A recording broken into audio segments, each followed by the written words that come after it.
হ্যাঁ প্রিয় দর্শক, যেমনটা আমরা আগেই আপনাদেরকে বলেছিলাম যে কলাপাড়ায় একটি ভয়াবহ সড়ক দুর্ঘটনা হয়েছে। তবে বিষয়টি আমাদের সবথেকে বেশি নজরে যেটা এসেছে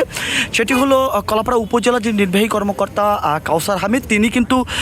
ঘটনা ঘটার সাথে সাথেই তিনি কিন্তু কলাপাড়া যে 50 শয্যা বিশিষ্ট হাসপাতালটি রয়েছে সেই হাসপাতালে তিনি অবস্থান করেছেন এবং অবস্থান করার পর কিন্তু তিনি সেখানে সেই আহত বা দুর্ঘটনায় আহত যে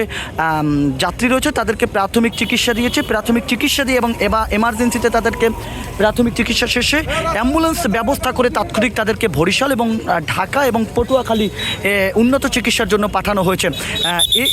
সর্বশেষ অনুযায়ী আমরা দেখানোর চেষ্টা করছি যে উপজেলা নির্বাহী কর্মকর্তা মোহাম্মদ কাউসার হামিদ তিনি কিন্তু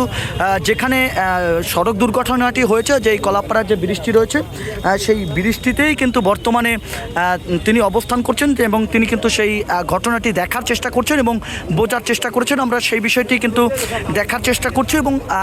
কাউসার হামিদ তিনি কিন্তু সেই সরজমিনে এসেছেন এবং বিষয়টি তিনি বোঝার চেষ্টা করছেন। আসলে আমরা যেটি অবাক হয়েছি যে ঘটনা ঘটার সাথে সাথে কিন্তু তিনি সেই তাৎক্ষণিক সেই জায়গাটিতে অবস্থান করছেন এবং অবস্থান করার পর কিন্তু তিনি সেই আমরা হসপিটালে তাকে দেখেছি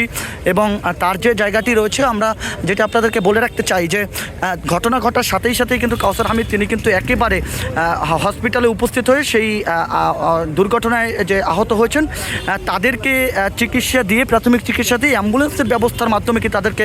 বরিশাল, ঢাকা এবং পটুয়াখালীতে উন্নত চিকিৎসার জন্য রেফার করছেন। আমরা এটি দেখেই কিন্তু কলাপাড়াবাসী অনেক আনন্দিত, কারণ উপজেলা প্রশাসন তাৎক্ষণিক যে ব্যবস্থাটি নিয়েছে এটি দেখার সাথে সাথেই কিন্তু সকলে উৎসাহিত হয়েছে এবং তিনি কিন্তু সেই সরজমিন আবার এসেছে ঘটনাটি যেখানে ঘটেছে সেটি দেখার জন্য।